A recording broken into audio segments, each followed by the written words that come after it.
कंस गिरता पड़ता आया और देवकी की गोद से कन्या को छीनकर आकाश में घुमाकर पटकना चाहता था।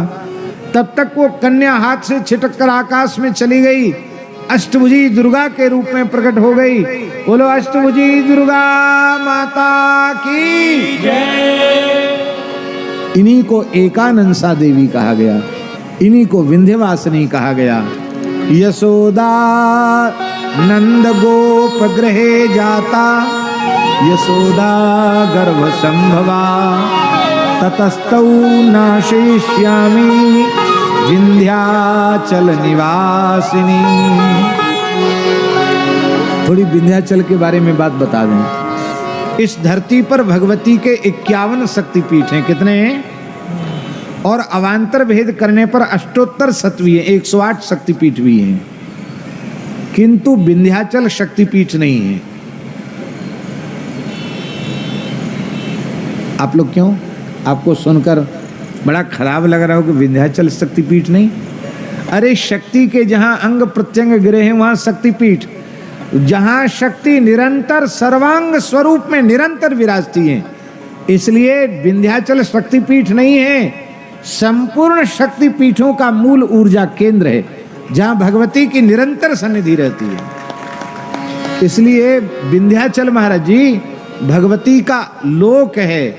जैसे हमारे यहाँ पुराणों में वैकुंठ, गोलोक, साकेत का वर्णन मिलता है, शिवलोक का वर्णन मिलता है, ब्रह्मलोक का वर्णन मिलता है, ऐसे ही पुराणों में भगवती के लोक को मणिद्वीप कहा गया। क्या कहा गया? मणिद्वीप। जिस मणिद्वीप में ब्रह्मादि देवताओं को भी बड़े प्रयास पूर्वक, और वो भी पुरुष वेश में प्रवेश नहीं होता है, उनकी सखी सहचरी के वेश में प्रवेश होता। पुराणों में वर्णन है। वो मणिद्वीप क्या है? इस धरती का मणिद्वीप विंध्याचल है। इसलिए भगवती की उपासना के लिए विंध्याचल आज भी परम सिद्ध क्षेत्र है। हो सके तो वर्ष में एक बार विंध्याचल दर्शन अवश्य करना चाहिए। वहां 3 देवियां हैं, एक तो विंध्यवासिनी है नीचे, एक ऊपर है विंध्यवासिनी ऊपर पहाड़ के ऊपर, और एक है काली खो में काली जी, अष्टभुजा। तो जो ऊपर हैं पहाड़ के ऊपर वो वही हैं जिनको कंस ने उठा करके फेंका था, वो हैं। और महालक्ष्मी ये नीचे हैं गंगा जी के तट पे, वो काली खो में भगवती भद्रकाली हैं। और महाराज जी ये त्रिकोण पर स्थापित है, इसलिए केवल त्रिकोण की परिक्रमा कर ले। महाराज जी पुराणों में लिखा है विंध्याचल के त्रिकोण की परिक्रमा कर ले तो सविधि संपुटित दुर्गा सप्तशती के पारायण का पुण्य तत्काल मिल जाता है। भगवती साक्षात नवारण यंत्र पर ही प्रतिष्ठित हैं। नवारण यंत्र का जो बिंदु है उस पर भगवती प्रतिष्ठित है। बड़ी भारी महिमा है विंध्याचल की, पुराणों में बड़ी महिमा है। बोलो विंध्यवासिनी माता की जय। और यहाँ के जो बुंदेला है ठाकुर, बुंदेला ठाकुर, बुंदेलाओं का इतिहास क्या है जानते हैं? ये सूर्यवंशी क्षत्रिय हैं, गहरवार।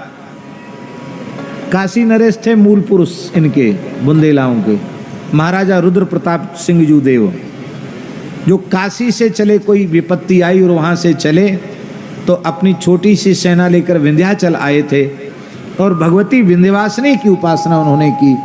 विंध्यवासिनी ने जब प्रकट होकर उन्हें दर्शन नहीं दिया तो महाराज रुद्र प्रताप बड़े दुखी हो गए। उन्होंने कहा मैं भगवती को अपना मस्तक ही अर्पित कर देता हूँ, भगवती प्रत्यक्ष दर्शन नहीं दे रही तो। महाराज जी तो उन्होंने तलवार से अपने कंठ के ऊपर वार किया कि अपना मस्तक भगवती के चरणों में अर्पित करने के लिए। तो भगवती उनकी भक्ति से प्रसन्न हो गई। महाराज रुद्र प्रताप जी का हाथ भगवती ने पकड़ लिया, पर वो इतने जोर से उन्होंने तलवार का प्रहार किया था कि भगवती के हाथ पकड़ते पकड़ते भी तलवार का एक भाग, एक कोना उनके कंठ में लग गया। उससे रक्त का फव्वारा निकला तो रक्त की बूंदों से भगवती का अभिषेक हुआ। तो बोली आज से तुम बुंदेला हो गए, क्योंकि रक्त बिंदुओं से तुमने मेरे शरीर का अभिषेक किया है, तुम बुंदेला हो गए। अब तुम यहाँ से जाओ। तो गृद्धवाहिनी देवी उनकी जो कुल देवी उनके साथ आए, तो गढ़ कुड़ार आए, सब ऐतिहासिक सत्य है। और इसके बाद फिर ओरछा में उन्होंने अपनी राजधानी कायम की और राम राजा सरकार आज भी विराजमान है।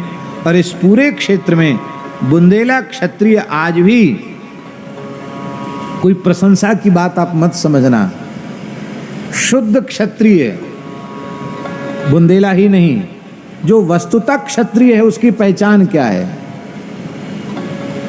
क्या पहचान है क्षत्रिय की? बड़ी ऐसी अंटादार मूछ हो और बात बात में लड़ाई झगड़ा करे, तेज तर्रार हो, ये सब पहचान नहीं है। शुद्ध क्षत्रिय की पहचान है, जो खानदानी क्षत्रिय होगा वो गौ, ब्राह्मण और साधु इनका परम भक्त होगा।